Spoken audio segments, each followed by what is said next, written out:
Hey,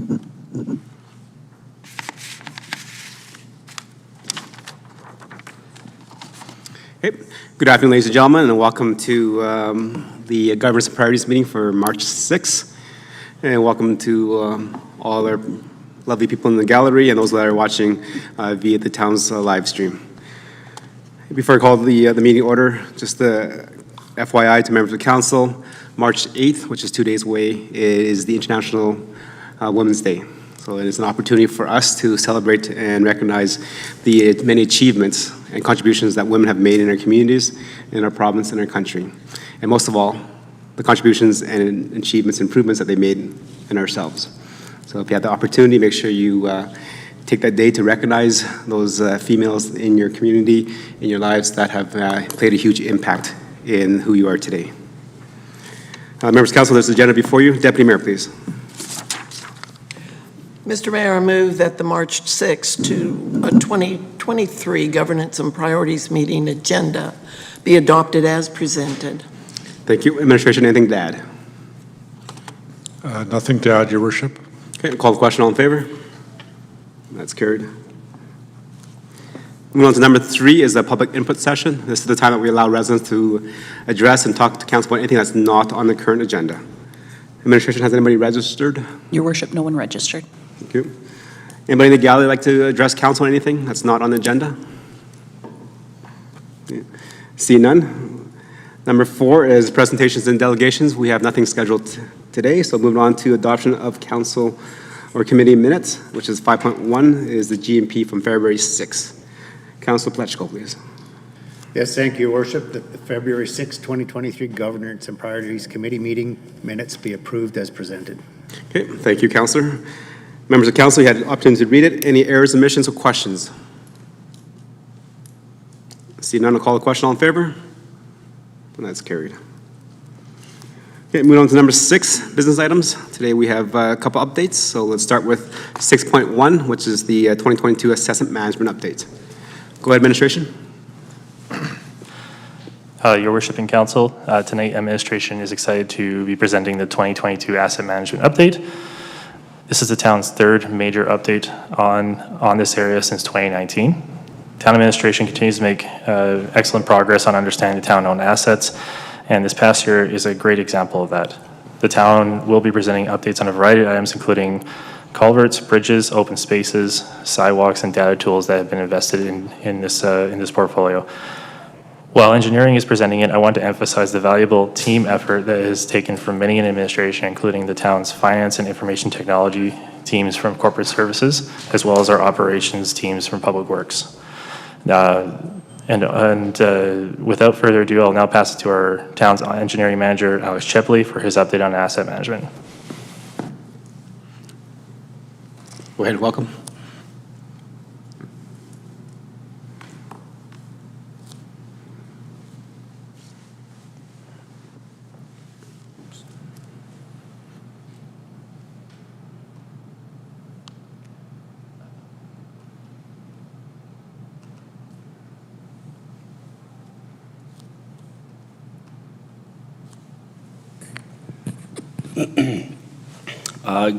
Good evening, Your Worship and members of council. I am Alex Chepley, the manager of engineering, and this evening I get the privilege to present to you an update on the 2022 asset management program that several departments in the town of Stony Plain worked diligently on last year to build a robust and accurate understanding of the assets the town owns, what condition those assets are in, how to manage and maintain them, and provide the town residents and businesses the best level of service possible. I'll be addressing a few items this evening, including a brief overview on asset management and its role at the town, provide updates on achievements in 2022, including work completed with the town's inventory of sidewalks, stormwater culverts, and bridges. I'll briefly discuss our GIS program and its place in asset management, and address work with the town's collection of as-built drawings and digitization. I will review the work plan for 2023 and the vast scope of work we have in store, followed by a brief summary of asset management, and I'll be available to take note any comments or take any of your questions. In reviewing council's strategic plan, there are 2 areas where asset management plays a very integral role. From the 5 strategic pillars capturing the deeper values and desires of the community, asset management falls within the supportive infrastructure pillar, which outlines infrastructure maintenance and improvements as essential components of how the town of Stony Plain functions. That supportive infrastructure pillar focuses on short and long-term capital planning and best practices for asset management in order to maintain, improve, and develop infrastructure and amenities that support the high quality of life here in Stony Plain. There's a commitment from Council to manage community infrastructure and assets for an ever-growing population by enhancing processes and long-term capital planning that guide infrastructure investment. There's also a commitment to develop facilities and amenities to meet the needs of our current and future residents and stakeholders through pursuing strategic investment in capital projects that supports economic growth and diversification in our community with a focus on a return on investment. From the supportive infrastructure strategic pillar, the town's latest corporate plan identified funding needs for 3 items to continue building and expanding asset management. 2 of those items, work order and asset management software from Table 20, in conjunction with asset management specialists in Table 39, are intended to focus and streamline information as it is collected, reviewed, analyzed, discussed, and planned to create work programs that will help to maximize the value of infrastructure throughout respective life cycles. This will in turn help the town reduce redundant or unused assets, properly maintain and repair existing assets, and provide direction on purchasing or constructing new assets as needed to improve maintenance and operations. The third item, the facility assessment, is an in-progress program addressing town-owned facilities that I'll touch base on later in the presentation, but shows that there is an active interest and support from Council to continue pursuing asset management and the benefits a robust program provides to the town's residents and businesses. I'll first begin by providing an update on the town's sidewalk condition assessment program. The town's sidewalk network stretches for over 100 kilometers and is vital in providing residents with access to various forms of active transportation. Concrete sidewalks have an approximate service life of about 40 to 60 years, and with much of the town being developed in the 60s and 70s, we're seeing sections of sidewalk deteriorate to the end of their service life. Every year, the town receives some complaints and sometimes claims due to sidewalks in a rough condition, creating tripping and falling hazards. To address the aging sidewalk network proactively rather than reactively, the town reviewed a number of sidewalk condition assessments conducted by other municipalities and consultants, 15 to be exact, so a substantial amount of information to draw and learn from. From this review, assessment criteria and condition rating processes that best fit the town's needs were identified, and the town used this to conduct its first sidewalk condition assessment. The sidewalk condition assessment works by walking the full sidewalk network and collecting data points for each of the 4 key defects: vertical displacements, horizontal displacements or cracking, spalling, and shattered concrete panels. The 100 kilometers of sidewalk are broken down into individual 6-meter segments, and the extent and severity of each defect type within that 6-meter segment is used to calculate the overall sidewalk condition. The condition of a sidewalk segment can be excellent, good, fair, poor, or even very poor. On the far left in dark green, you have an example of an excellent condition rating showing new or like new sidewalk, and on the far right is an example of very poor assessed sidewalk segment, and it being at the end of its useful service life. The examples of poor and very poor are similar in terms of defect severity. However, the very poor example has a larger extent of the segment being affected.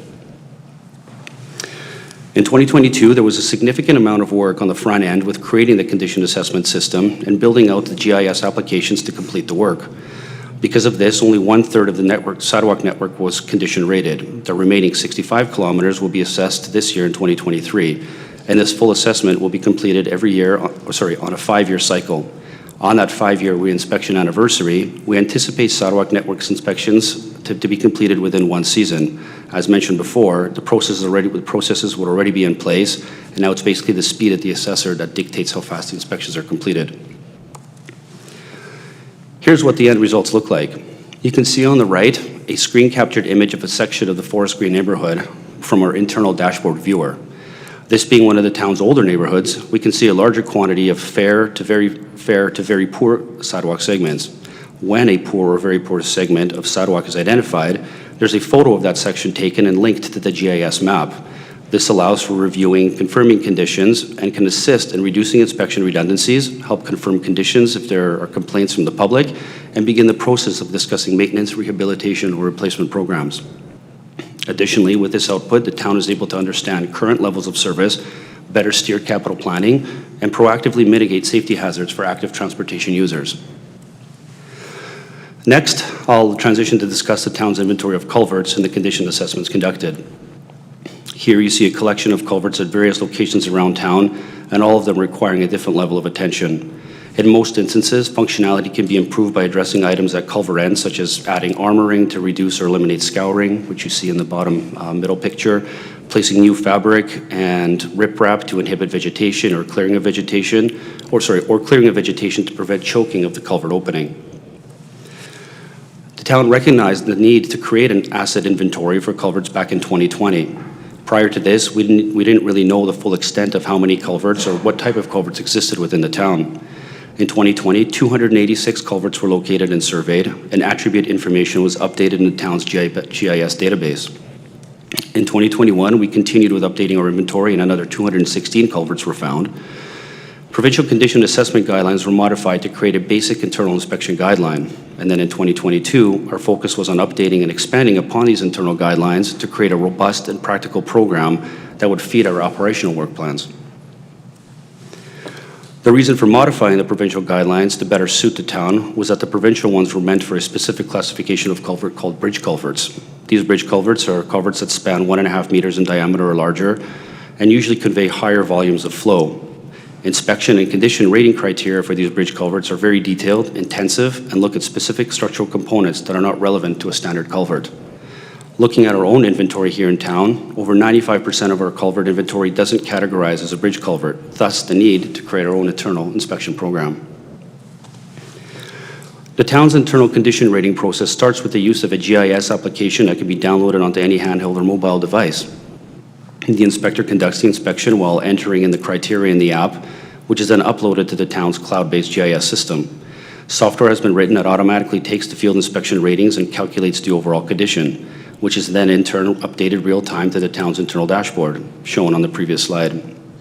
When maintenance or rehabilitation work is completed to address deficiencies with the assets requiring attention, crews enter the completed work into the same data collection app, and the conditions will automatically update to reflect the improved condition. Here's an image of some of the results. So just like the sidewalks, the ratings come in with a linked imagery database that allows operation crews to better understand work orders and plan their processes effectively. Here's a visual showing the network present status of the culvert asset class. Rehabilitation conditions started out as traditional condition assessments, which were further branched out to include a maintenance condition. This increases the applications of the inspections by allowing operations staff to determine what work can be scheduled into regular maintenance or what work may need to be contracted out. The town will be looking at this data to feed some of its operational work plans. Over time, we will be able to determine if increased or decreased funding allocations are required to keep up with maintaining this asset class. Next, we'll switch from culverts to bridges. And in 2022, the town conducted its first ever cycle of bridge inspections. Although there are no vehicle bridges currently owned by the town, there exists a large inventory of pedestrian bridges and large diameter culverts, the ones over 1.5 meters, which are also categorized as bridges and follow provincial guidelines. Provincial guidelines for bridge inspections and maintenance are not mandated, however, they are highly recommended and are the standard criteria used by most Alberta agencies. Bridge inspectors are required to be fully certified and must keep up with a significant amount of hours each year to maintain that certification. For these reasons, the town acquired Associated Engineering to perform the inspections and provide the town with a bridge management plan, a document highlighting the required maintenance and replacement spending to keep the bridge inventory at an acceptable and safe level of service. In total, 38 structures were inspected, 18 pedestrian bridges and 17 bridge culverts. At the time, the town was having difficulty receiving feedback from CN Rail regarding ownership and maintenance responsibilities, and therefore 3 additional bridges belonging to CN have been inspected and identified as their ownership. All of these structures have had limited inspection since their construction, and as such, required proper examination to fully determine maintenance or repair requirements. The results of the inspections will provide insight into required maintenance programs on the bridges and identify expected costs. We also anticipate notable financial needs when it comes to full replacement value on these structures in future. Here's an example of one of the inspections that was completed. This is a bridge culvert that passes under 57th Avenue just east of 48th Street. You can see in the images that there's some deflection of the culvert, which is noted by the irregular oblong profile rather than the full circular shape. At some point in the past, this culvert had struts installed, the photo on the right showing the square support columns, to deal with their large deflections. However, these struts appear to no longer be effective as the profile shape is flexing in non-braced areas. Struts are normally a last resort, and the inspection of this structure found that a full replacement within the next 1 to 2 years was warranted. If we take a high-level look at our entire bridge network and all the defects that exist, they can be summarized into the table above. Critical defects are those that should be addressed as soon as possible within 1 to 2 years. Warning defects would be addressed in the 3 to 5 year range, and normal defects are prioritized last. Bridge networks with up-to-date maintenance mainly show normal defects and perhaps a few warning defects. Our network is significantly aged and requires more work. Maintenance work can address most of the defects, and on the right, you can see costs associated with each classification of defect. Not all critical and warning defects can be addressed through maintenance spending, and some bridges will require full replacement of the structure in future. It's also noteworthy to address that although a defect is labeled as critical, that is an indication that the structure is imminent in failure.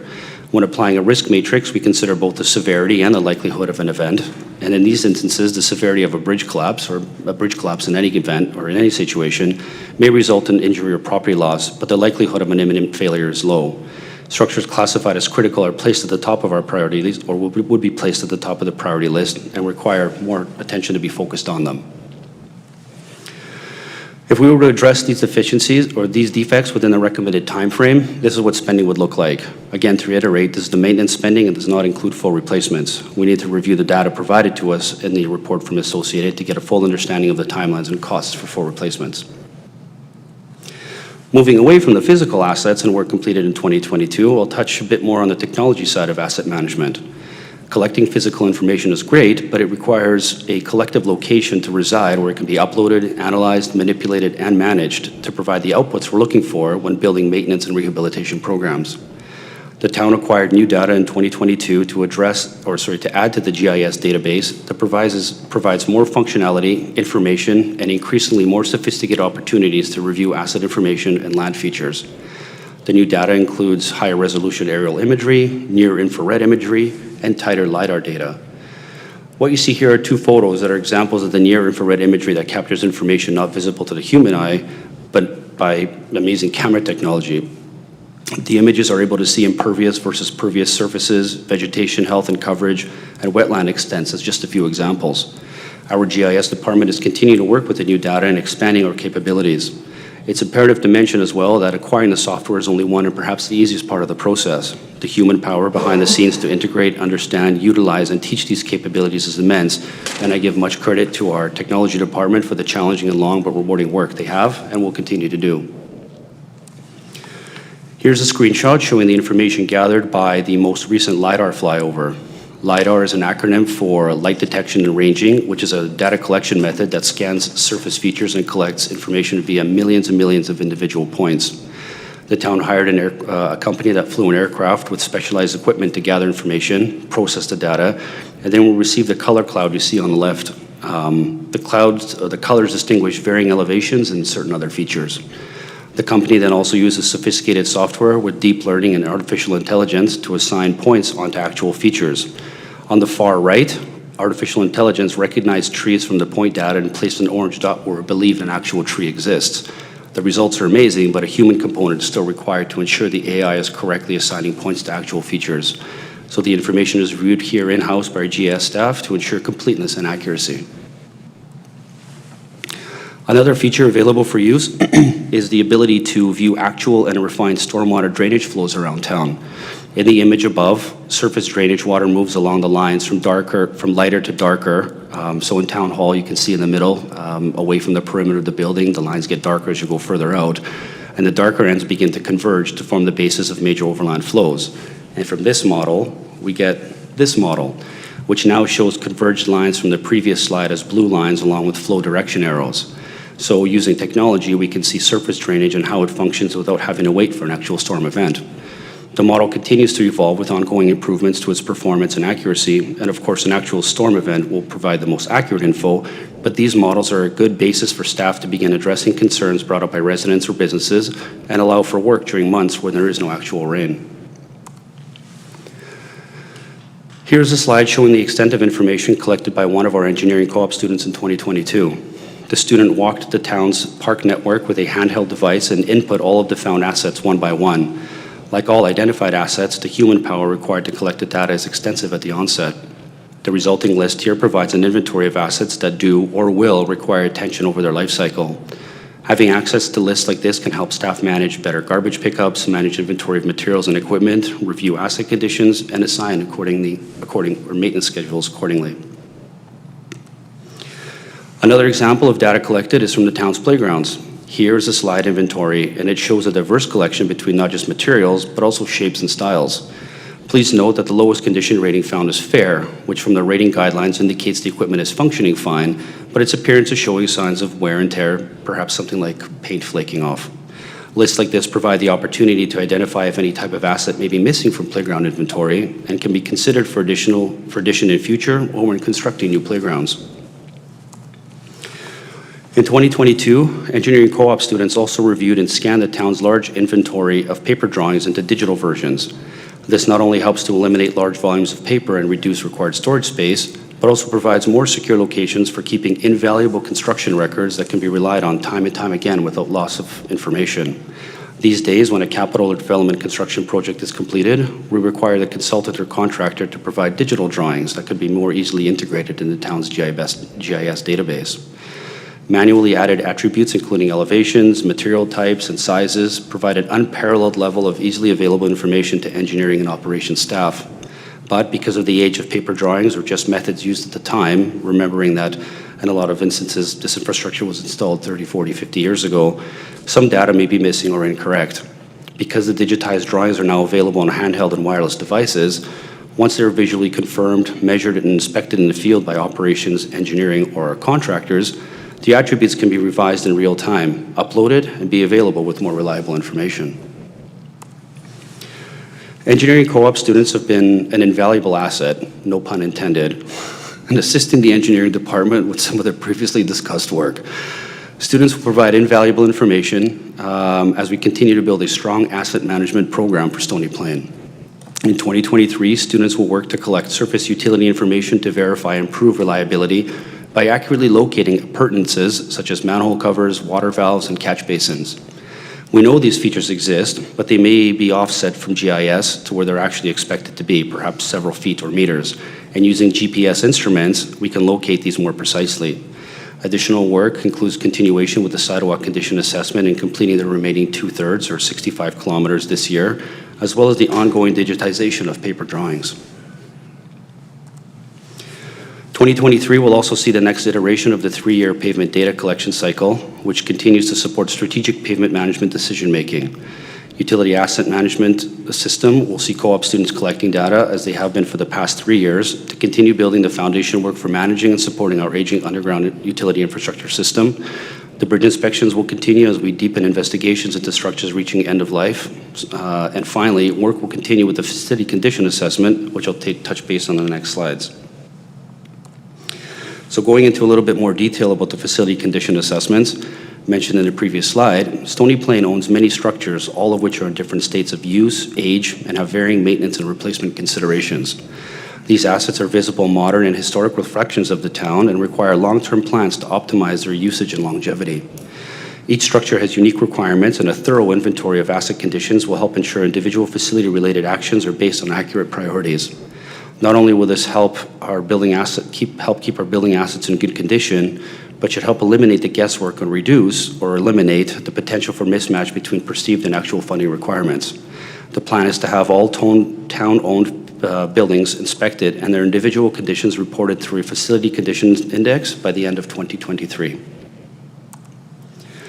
The town hired Roth IAMS, a leader in municipal and local government asset and facility management, to conduct and prepare reports on condition ratings for the town's 18 town-owned facilities and identify 2-, 5-, and 10-year capital renewal programs, including probable costs for each facility.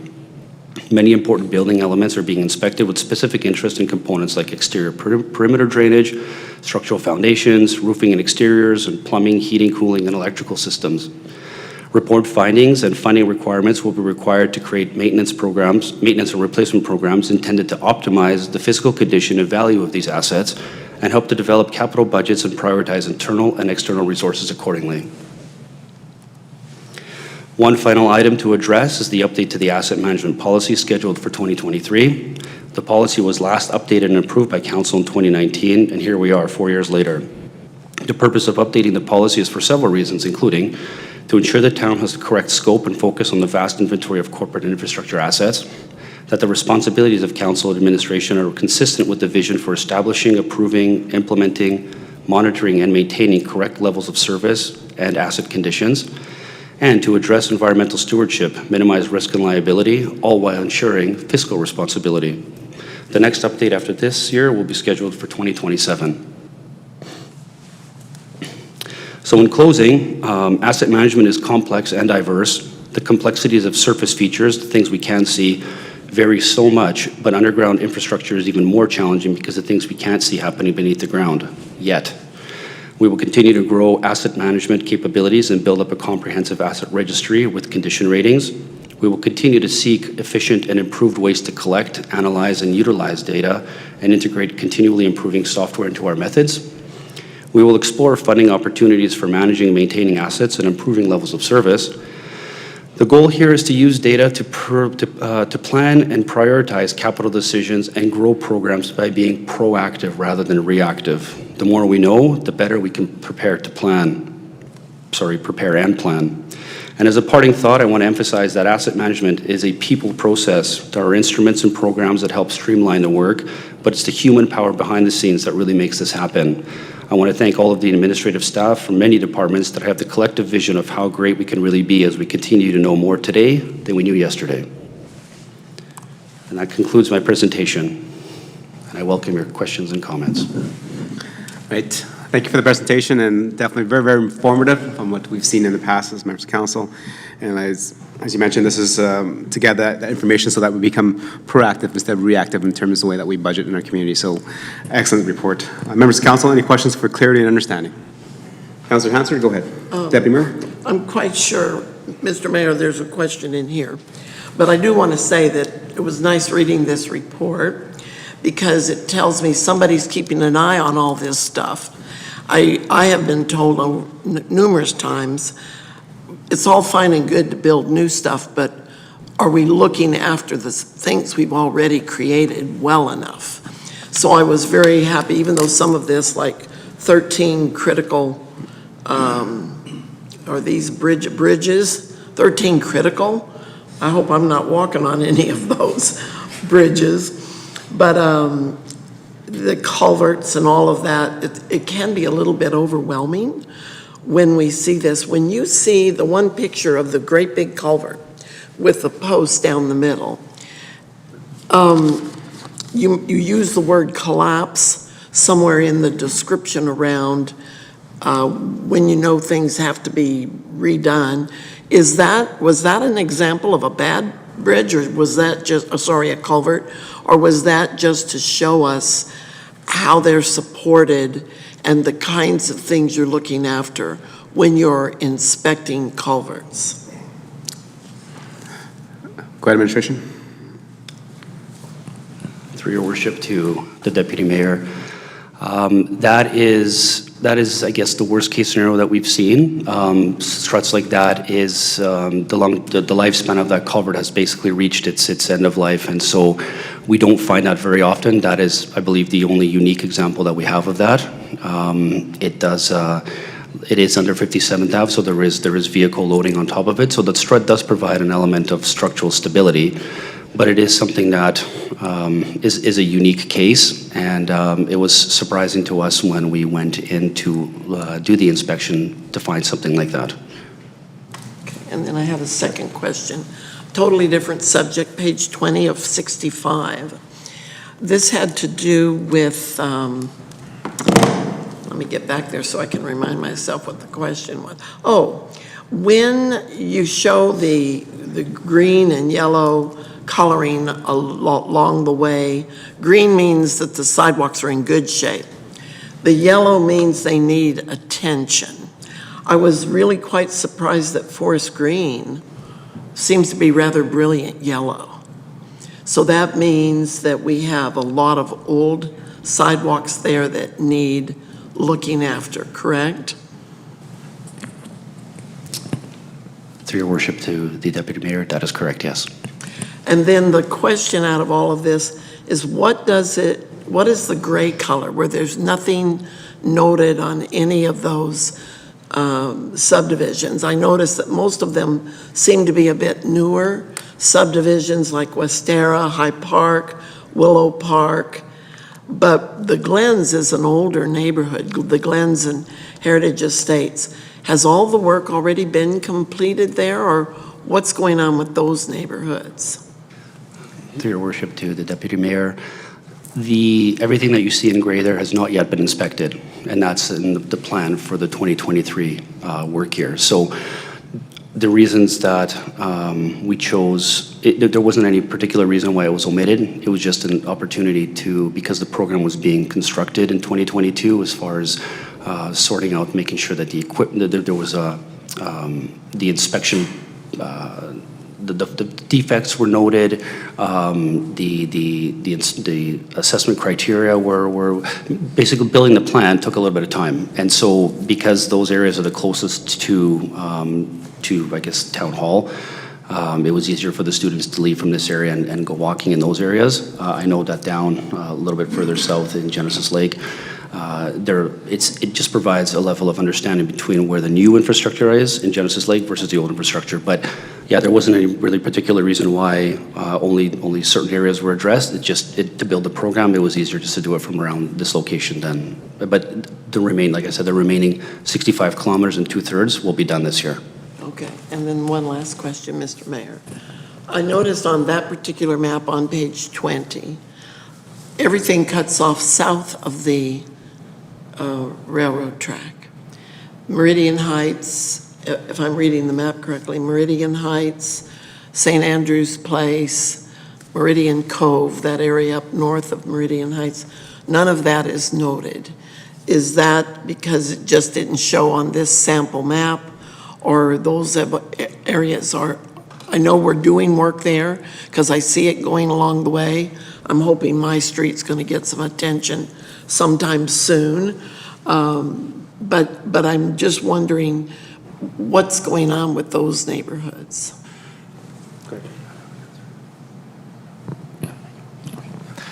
Through your worship to Deputy Mayor, thank you for the question. It's mostly, the reason for the image the way it is just to provide a little bit of clarity of the broad view of the picture. Those areas have not been left out of the program. They are indeed in part of the program as we were doing the whole town. Okay, so if anybody is listening or reads this and has questions, if they come to the town, someone can answer questions for them about whether their sidewalks have been inspected and whether they're in excellent, good, fair, or poor condition. Your worship to the Deputy Mayor, that is correct. If someone contacts the town, we can certainly give them an update as to where the progress is on ridding their sidewalks. Okay, thank you very much. Thank you, Deputy Mayor. Councilor Laurie. Your worship, just a couple of questions. So first of all, in regards to the sidewalk condition assessment, what I didn't see noted in here was our trails. Now, if memory serves me right, our trails were done on a separate one. Is that correct? Your worship, through the Councilor Laurie, yes, that was in a previous update in a separate program. Excellent. So all in all, these do tie into the same program, but it is already completed. Your worship, through the Councilor Laurie, that is correct. They're the different asset classes, but we're using the same resources sequentially to address them. Excellent, thank you. The next question on the sidewalks is, you mentioned that they were divided into 6 meter segments. I'm just curious where the 6 meters comes from. Thinking about a standard property width, it's usually more than 6 meters. 6 meters translates to just under 20 feet. So when I'm thinking, a reasonable assessment is what would be the width of an approximate amount of sidewalk in front of a singular residence. 6 meters to me seems a little bit short. And I'm just wondering from a data loading perspective or what the reasoning is, I guess, behind that measurement. Through your worship to Councilor Laurie, the 6 meters is kind of an odd number, but it's actually based on the standard width or length of a sidewalk section. So sidewalk sections are divided into 1.5 meters on usually with the construction joint at 3 meter lengths. but the 6-meter length just took a little bit extra, two sections of sidewalk into consideration. It was an easier number to work with than just a single 3-meter section. That would just be too much data. So the 6-meter section was used. It is an odd number, but each individual sidewalk panel is 1.5 meters long. So it's actually 4 sections of sidewalk that make up 6 meters. Okay, thank you. And just one more on that, and then just one other question. So in regards to that 6-meter segment, as we talk about the asset management and continuing financial planning for the capital replacement, what's the cost to replace a 6-meter segment of sidewalk? Your worship, through the Councillor Laurie, so it varies on the type of sidewalk, whether it's monolithic or separate. So certainly if they're up against the road and or separate in a boulevard section, for ballpark, I don't want to lead into a scenario where there's different prices, because it arises that the more sidewalk you do, the better price you get per unit and of that nature. If you wanted us to give a detailed answer to that, I could be happy to email you some ideas on the breakdowns of costs for our sidewalk maintenance.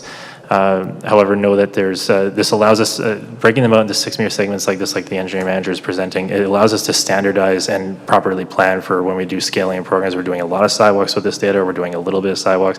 It allows us to get us a better feel for how much we can expect in the capital plan, which then we bring to council in the corporate plan. Okay, thank you. And yeah, I really like that in respect to the bridge condition assessments, where it kind of showed us the amount that was in the certain categories and classifications and what the associated costs were. And then last one, if I may, Your Worship. So we do have the report it function that we direct our residents to report any types of problems. Typically, those problems would include things like sidewalks, benches, playgrounds, potentially culverts on walking paths, those type of things. How does the data collected through report it get integrated and implemented and put into this type of a program? Your Worship, through the Councillor Laurie, I'll add some comments to that, and I'll ask if the engineering manager has anything to add. So one thing I want to point out is this is still very new for the town itself. So the reported feature has been used and tried and tested throughout the years, and we do use it in conjunction with our operations staff, as well as in talking in-house if there's any opportunities to align with major capital as we do them. Some examples may include when we do major road constructions, for example. So as we get this data and this program more matured with our information, we'll be able to better answer inquiries as to what the town knows to the condition of the sidewalk to be, and have a better dialogue with residents. But also, it also allows us, if there is indeed an issue that the residents are reporting, it allows us to put to give some residents some clarity as to where that could be in a future capital program, maybe in our sidewalk maintenance program, if, for example, if there's a call to operations, they could say, well, this is a poor section and we're getting phone calls from it. This is one we'll prioritize faster. It's important to distinct that the condition of a sidewalk and the prioritization can be two separate processes. And that's something that, as we mature as a town and in this information, that we want to align this information better to meet the needs of residents and the expectations of council as we go. Okay, so then how does the data from the Report It program get captured? How does, if it doesn't really tie into this yet, how are we managing that data today in order to contribute to our asset management? Through your worship, the Councillor Laurie, as of right now, as you pointed out, they are not integrated right now. Over time, we will be utilizing this information with information from tools like Report It to better align with maintenance. I don't have the answer for how that's going to look at this time, but those are questions we're asking ourselves as we learn how to do this with this new information. Okay, thank you, Your Worship. Thank you. I'll just add on to that. So currently, if a resident uses the Report It function, does staff have access to what we've kind of detailed now, so they can pull it up and say, you know what, we understand this is where we're at, and we can see the condition of it, or is it we'll have to go out and do a site visit because we don't have an inspection report of it? Your Worship, as of right now, the data is still being built, so it's not live. But as I said, that's something that we would look to support staff with having that information over time. Okay. Any more questions for clear understanding? Councillor Loynes, go ahead. Thank you, Your Worship. Just curious, as again, we don't have all of the town done yet. When they were going out assessing the sidewalks, were they also assessing, where we're lacking sidewalks as well? Or was it just what we had on hand? Example, what comes to mind for myself is when I look at 49th Ave, right? We have a sidewalk on one side. However, on the north side of 49th, people have made their own trail going through there. Is that part of our assessment where we realize maybe there's more of a need on the north side, as well as we're seeing how the south side sidewalk is holding up? Through your worship to Councillor Loynes. So the scope of this program right now is to just inventory what we currently have and its current condition. We use other tools to identify gaps, like our active transportation program, and to identify where we prioritize, where we would maybe gaps of trails and sidewalks. I do believe that if the surveyors make, there is a section in the data that allows for special notes. So if they're, I don't know if they actively do this all the time, but they do have the option to say they're noticing maybe some people are cutting across parks for connection maybe in the future, but it's not in their direct scope. It's only kind of if they notice it. If there is a distinct section that's identified that's needed, that comes from other programs like our active transportation plan, so we can plan it into the corporate plan and make plans for those trails in the future, trails or sidewalk connections in the future. Okay, and one more. And also, when we talked about the playgrounds, we said 11 were in fair condition. I know we had talked about in chambers before about Willow Park, their playground specific, they had some broken swings and things like that. Did it get fixed, or how does that qualify as fair if the playground in itself isn't functioning? Through your worship to Councillor Loynes. So the fair condition assessment was from the slide that I showed was based on the slides themselves. We are reviewing the information. So all of the assets within a playground would have been considered. So slides were separate. Swings would have been separate. Other playground features would have been separate. This just pointed out the one feature, which was excuse me, which was slides in particular, as far as having the fair condition assessment. We would have to review the remainder. This information was just collected last year, and so we're at a point right now where we can start reviewing and what that looks like. I don't have any. Perhaps the general manager has more insight into how this would get integrated into a program. Your Worship, if I may, just a quick comment there, because I think I recall the incident or the concerns being brought forward. So, I think just bear in mind that when the staff are out there doing these inspections or these investigations or whatever we want to call them, when they're reviewing these sites, it is a bit of a snapshot in time. So certainly, 3 weeks later, a swing could get broken or something could crack or fall or what have you, and we could get notified of it. And so that would be more of a operations side of the world. So the operations teams would kick into gear and fix the concern that was brought forward, and hopefully then and it would be fine for a long time after that. But these tend to be more of a fixed point in time. And they're looking at certain structural things and so on. And if something changes after the fact, then it would be addressed through operations. So I'll just stop there, Your Worship, a bit of a translation of some of it. So. Anything else? No, that's everything. Thank you. Okay. Councillor Pletchko? Yes, thank you, Your Worship, through to administration. As I read through the reports, I get excited as I see some planning for the future within our community that has never been there before. And I think it's important that we look to the future to know what it is that we need to be able to maintain the current assets that we have in our community. As I read through the report, it appeared to me that you tied culverts and bridges together. Is that correct? Through your worship to Councillor Pletchko, yes, that is correct. Bridge structures, although it sounds counterintuitive, bridge structures, culverts that are over 1.5 meter diameters are classified as bridges through the province. So because they're classified as a bridge and a pedestrian bridge, they do both get classified into the same category as far as the province is concerned when it comes to bridge inspections. Thank you. And as I read through the report, I went to the facilities portion of it and the parks portion of it. And one of the things I noted that I don't see any talk of and you can help me to understand, is our current rink system that we have out there part of our facilities?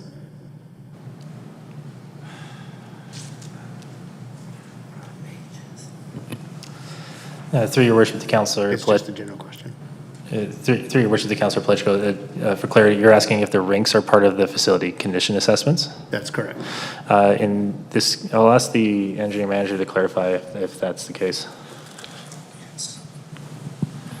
Through your worship to Councillor Pledgko, the Glen Hall Centennial Arena was inspected as part of the facility condition assessments, but rinks themselves were not. Anything that basically had a roof structure on it as a standalone facility, as a building structure, so 18 in total were inspected, but not individual outdoor rinks.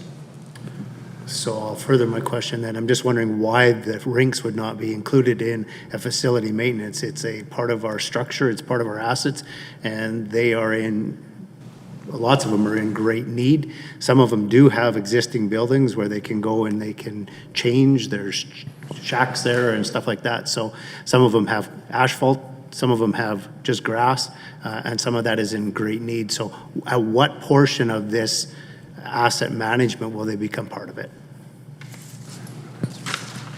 Your worship, through the Councillor Pledgko, thank you for the question. So it's a similar line of thinking as to a previous question about trails and sidewalks being separate. So it is not to say that the outdoor rinks are not assets we're not going to condition rate and review at a later time. I don't have that exact date for when they'll be condition rated at the same level. Right now, the facility condition assessment program is targeted at more complex structures, as the engineering manager alluded to in his presentation, and there will be, as we do more and more in condition rating, outdoor rinks will become part of that intake as well. As of right now, I don't have that information for you right now, but it is something that will come up in the future. Thank you. And if I could, one more question. Yes, thank you to administration again. As I read through the report, I see there's going to be 2, 5-year, 10-year capital requirements for some projects and stuff like that. What I'm wondering is, will there be contingencies set up for future as well? So we know that we have, and I'll pick the culvert section, some that are critical and some that aren't so critical. We know that there's going to be a cost associated with that coming down the road. Will that be part of our budget planning process in years to come? Through your worship, to Councillor Pledgko, certainly it would, when we get this, just broadly speaking on asset management, but also tying to the culverts, as we find new information on existing assets that will require action, we work that into the corporate plan over time. So this is we bring this information forward for council to show that we are finding some things to pay attention to, but some items that we're with the town administration are finding the assets are in the state they are in right now, and we work within the bounds of the corporate plan to bring those forward as needs that we would like council to consider funding over time. So as this information comes in, we make efforts to make sure that they're captured in the corporate plan so that they get actioned in accordance with their expectations. Thank you. Any other questions for clarity and understanding? Okay. Seeing none, just looking at page 31 of 65, just looking at a couple of the culverts. So, in terms of the culverts that have the vegetation that's grown around that, is that an easy maintenance fix for us? Your worship, the vegetation at the culvert ends, yes, it's generally an easy fix. It's just a matter of cutting the vegetation down. In some instances where there's vegetation perhaps overgrowing around the culvert end, in some of those photos, there's riprap, which is basically the cobbles, the sized rock that's around the outlet. Those cobbles are used to hold down fabric that prevents any vegetation growth from coming, What we're trying to do with so we lay down fabric over the top of the culvert and then we put riprap on it, not only to armor the end of the culvert, but also to keep it in place, but it prevents vegetation from popping up. And so in some instances, some of the fabric may have to be replaced and then the riprap on top to hold it in place. And in other instances where there's vegetation just growing at the end of the culvert, it's a matter of manually removing that material there. So another question, in terms of the bridge assessment update on page 28, there's a photo of it.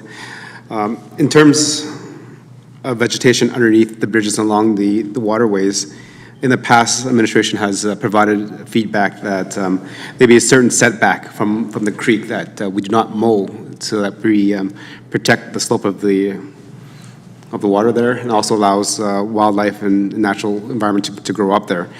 Looking at the picture there, it looks like it might be a detriment to the foundations of the bridge itself. So is administration looking to change that philosophy where we start mowing right back down to the edge of the water, or are we still going to come back 2 or 3 meters to allow that vegetation to grow and provide that kind of natural growth area within our community? Your Worship, thank you for the question. So when we do these bridge inspection reports, they do come with each bridge gets its own set of recommendations, and they can be outlined with everything from simple maintenance like bridge clearing to like you said, vegetation clearing that may support future maintenance alongside the bridge. And when we get those recommendations and we look alongside where those areas where we have naturalized areas versus clearing, and we work, those are dialogues that we have with our Parks and Leisure staff about what we can do and what we should do for the bridges and around there. There is a lot to learn when we go through these the first time, and we do need to balance the needs of what comes from the bridge reports of what our staff can do in and around those areas and see how we can make those work. I don't have a specific answer for this specific bridge at this time, but those dialogues, because we do these inspections and because we get support to look into the questions that you brought forward, it does make our maintenance programs and our overall approach to these things much stronger. In terms of the bridge conditions, also on page 31, I think Councillor Hanser mentioned that earlier in terms of the pillars holding up the culvert on 57th Avenue. I remember myself as a child growing up in this community. I played in a lot of the sewers and culverts as Teenage Mutant Ninja Turtles was popular at that time when I was growing up, and we explored a lot of these. But with that being said, you're absolutely right. There was no pillars back in those days when I was running through those culverts and stuff. I was probably about the same height as I was now than I was back then, so it probably didn't hit my head. But I noticed that it's caving in. So you said that's kind of almost ready to fail. That's on 57th Avenue. So when you guys did this, what's the approximate failure time for this? Like when is this a dire thing that we need to do ASAP?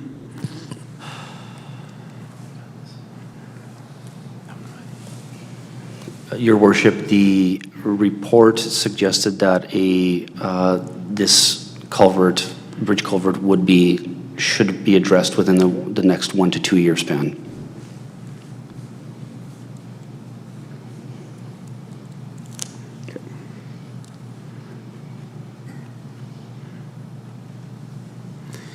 Any other questions for clarity and understanding? Councillor Meyer, go ahead. Thank you, Your Worship. And thank you, administration, for this report. It's very enlightening. I'm just curious, looking at the sidewalk one, I'm thinking back to our report that we received on our pathways. And so I'm curious, obviously some parts of our town have older sidewalks and are in greater need and are also not served as well by the pathway system. I'm curious, and I appreciate your comment to Councillor Palechko in regards to the corporate plan and working these into the corporate plan. I'm just curious, when we do that, do we consider the other active transportation? So if you're maybe well served by a pathway, would that put your sidewalk further down the list, and vice versa? If you had a good sidewalk, would your pathway maybe not be as big a priority? Your Worship, to Councillor Meyer, thank you for the question. So I want to talk about it a little higher level here. So when we're talking strategic alignment with condition data and the corporate plan, we do look at ways to ensure that similar programs that could be beneficial to an area are aligned as much as is possible. So if there is a trail connectivity program, say in active transportation, where we know that the connecting sidewalks may need some rehabilitation to make the program better, then we certainly try and align those two, what would be normally independent programs, so that they're working together to maximize the use. And that having this information allows us to make those decisions. A good example of this is actually the project on Oatway with the art installation. Though not at this scale, it was identified that there were drainage concerns there. There was a trail rehabilitation needed there for the art project, as well as some landscaping upgrades. So because we had all that information together, combined with the need of the art project, we were able to make a good project better from that strategic alignment. So we do look at that not just as a condition-driven exercise. We do try and make sure that we're capturing as much value for both the residents and the tax dollars spent on these programs as we make recommendations in the corporate plan for projects to go forward. And I'd just like to thank administration and it's quite reassuring to hear that we're getting such good use out of these. I just have one other question, and just flipping gears. So I see this as obviously physical assets.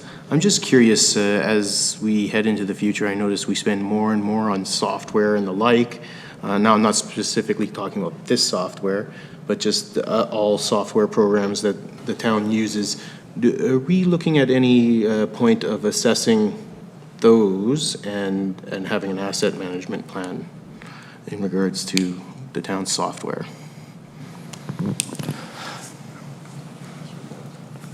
Your Worship, through to Councillor Meyer, I would just comment that our corporate services team currently has developed a corporate systems strategy that addresses our technology assets that we utilize within the organization to support our functionality and the work that we're doing through the example of the asset management program. So that strategy does review, assess, and make recommendations with regards to our technology tools, including software systems. So that program is in place right now, that strategy is in place right now, and will be maintained and updated going forward for the organization to support programs such as asset management, as well as other functional components of the organization. Okay, thank you. Any other questions for clear understanding? Just another question regarding kind of the culverts, et cetera.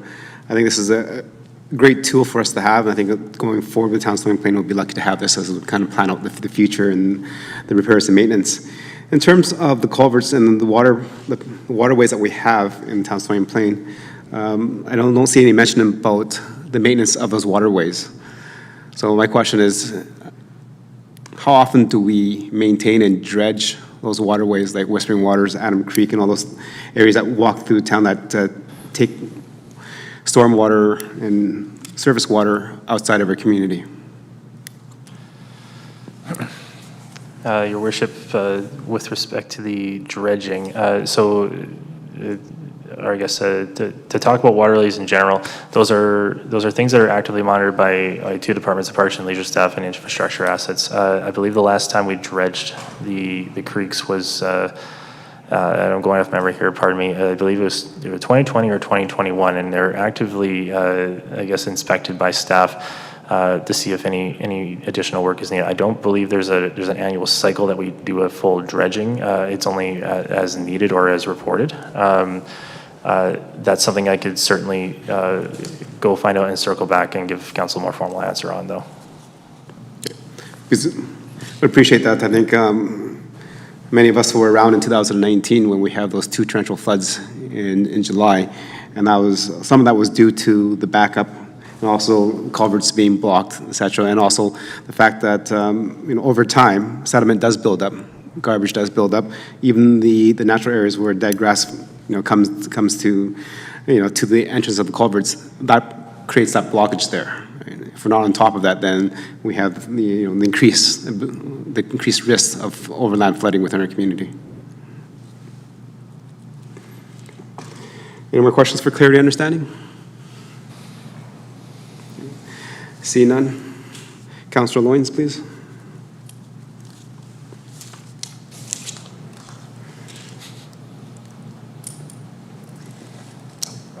That the 2020, nope.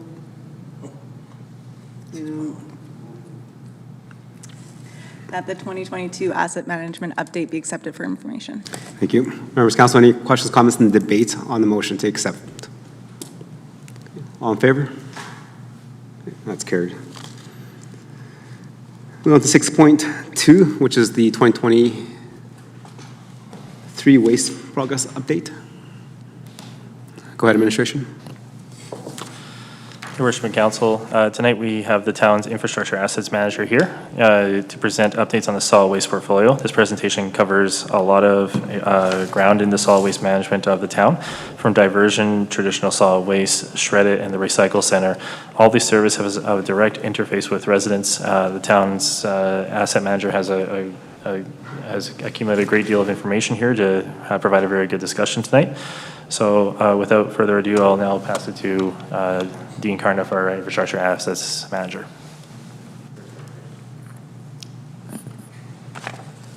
Thank you, Your Worship and Council, for the opportunity to present a progress update on the waste utility. Today I'll be providing information on the GFL audit, diversion data, the shredded event, our recycling center, and our waste carts and collection. Our first slide is concerned with the waste audit conducted by GFL in 2022. A report was compiled by Brandon David Corporation. The purpose of the GFL audit was to provide data on how our residents are sorting their waste. The first table represents the garbage stream only of the 3 collection streams. The columns of interest are the total, the percentage of homes surveyed, and the percentage of collection. We had 6,182 homes in the survey, and there were 4,453 waste carts out for collection when the survey was completed. That represents 72%. There were 50 infractions. Of those, 21 were severe infractions, and 0 were hazardous waste infractions. The percent of homes surveyed, the 0.8% that you see there, how that number is derived is we take 50 and we divide it into 6,182, and the 1.1% you see in the percentage of collection is 50 divided into 4453. We're basically just presenting the same numbers in 2 different formats depending on what your preferences are. In these tables, the infraction row represents the total of the not severe, the mildly severe, and very severe infractions. A not severe infraction represents a bin containing a small amount of contaminants, such as a piece of cardboard or a singular plant. A mildly severe infraction represents a bin containing a good amount of contaminants, such as multiple boxes or small bags of grass. A severe infraction represents a large number of contaminants, such as entire bags of grass or plenty of food, as well as multiple boxes of cardboard. Hazardous waste represents materials such as knives, needles, glass, batteries, or anything that can cause harm to the worker collecting the waste.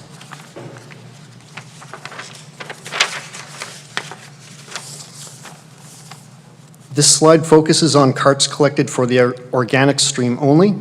You'll notice that the number of houses surveyed is the same at 6,182. There were 3,065 houses out for collection on that day, roughly half of the survey. There were 63 infractions. Of those, 30 were serious. The percentage of homes surveyed and the percentage of collection statistics are calculated in the same manner as the prior screen. For this stream, an infraction represents garbage or recycling found in the bin.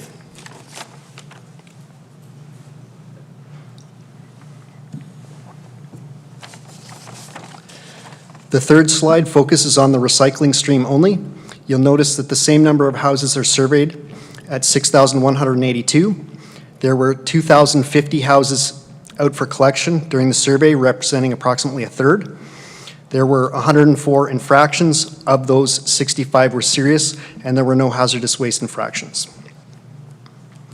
Infractions in this stream include soft plastics, clamshells, organic waste, single-use items such as yogurt cups and plastic straws, as well as hazardous waste or general waste material.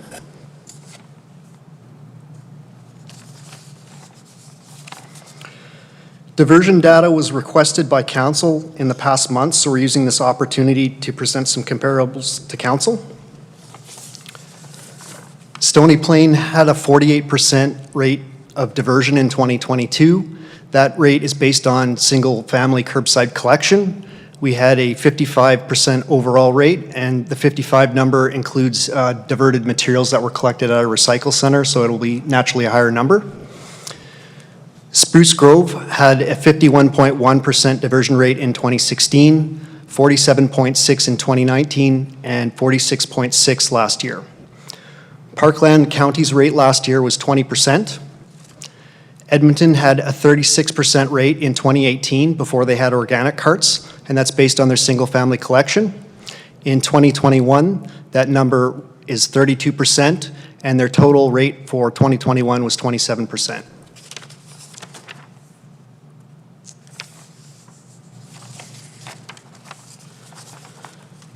The shredded event is conducted to allow Stony Plain residents an opportunity to have sensitive documents destroyed before being recycled as compost. The event brings in a contractor to complete this service in addition to an incremental employee above the one employee at the recycle center. The event was completed last year on September 24th. There were 185 residents that participated, and there was approximately 500 boxes of paper shredded. The event is again scheduled for this year on September 24th. We'll be conducting a residence check on anybody coming to the event. They'll be limited to approximately 5 boxes of paper each, and again, it will be a 4-hour event.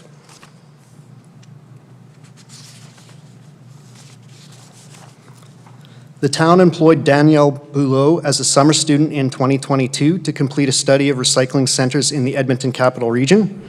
The study was conducted to help decide the future course of our recycling center. The photo on the right is an overhead view of our recycling center. You'll see the road on the right side of the picture is Brown Street at approximately 60 degrees. The site is bounded by 49th and 50th Avenue, which are not shown in the photo. In the top left corner of the photo, you have our Public Works Annex building. Currently, our center has one permanent part-time employee, which is a 0.7 FTE. It has an open yard with 24-hour, 365-day drop-off access for most items, with the exception of electronics and small appliances. Our site accepts blue bag receptacles, electronics, small appliances, paint, organics, and yard waste, fluorescent light bulbs. Items that are collected in other municipalities in the region but not collected by us are glass jars and containers, large appliances, extra garbage, furniture, household hazardous waste, scrap metals, tires, construction materials, styrofoam, and used oil.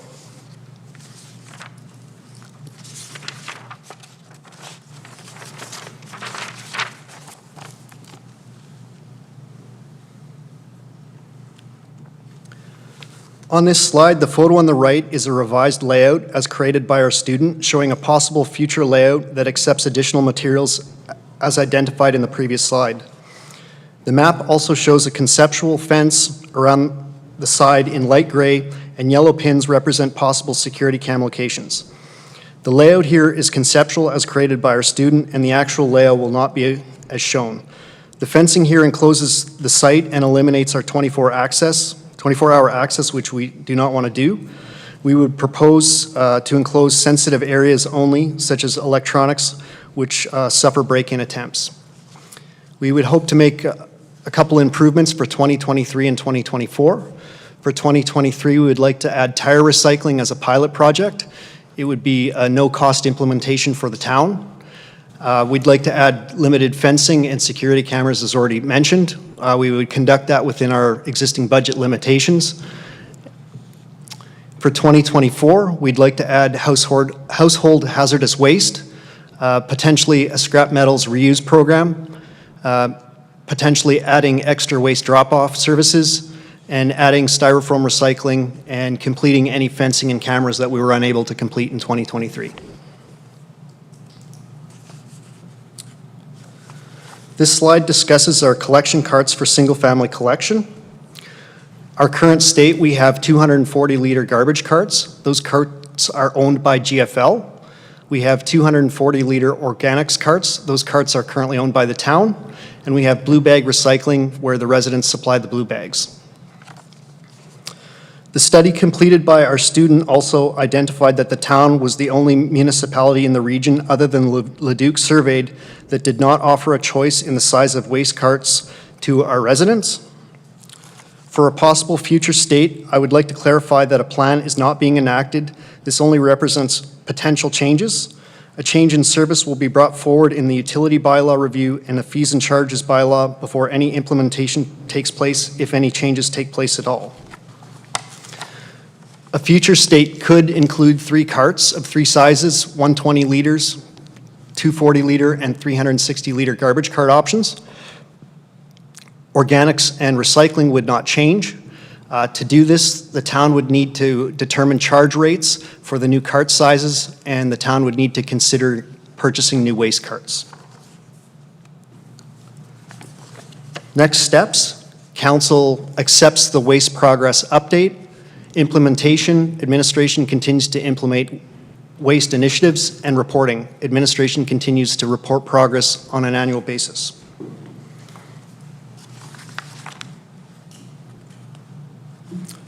I'd like to thank council for the opportunity to present here today, and I'll take any questions or comments you may have. Good. Thank you for the presentation, and appreciate to hearing the waste progress and definitely kind of the update of the audit. It's actually kind of interesting that through that, I don't know if it was a day or a week or how long that audit was, but only 33% of households utilize the recycling program. So maybe that's an educational program that we can do as in terms of council and as a community to get more people involved in the recycling program. Members of council, questions, comments for clear understanding? Councilor Fletchko, go ahead. Yes, thank you, Worship. As I read through the report, I'm just wondering, I see on page 58 of 65, you talk about does not accept, but other communities accept. As I read on page 59 of 65, we go to most of the units that we don't accept, with the exception of glass jars and used oil. And I'm just wondering why those two are not considered when it's been a big problem within our community. Through your worship to Councillor Palechko, I think it's something that we want to get to in the long run. The items that we chose for future implementation, particularly household hazardous waste, we're already unofficially accepting because some residents just dump it at our location. So that's kind of something we'd like to add as a priority item. We're doing it anyways. We might as well start officially doing it. Styrofoam, I think, is another good one to look at in that it seems to be something that's more popular as of late, given more people are ordering things through Amazon, and there's a lot more styrofoam generated recently. But to your question, we'd like to get to those other items maybe in the future, 2025, 2026. So now as I read through the report, I'm just wondering, to my knowledge, there's a local group of individuals about to launch a organics yard within our communities. Have we given any consideration as to how we would support that program within our communities? I see you looking a bit puzzled there, Brett.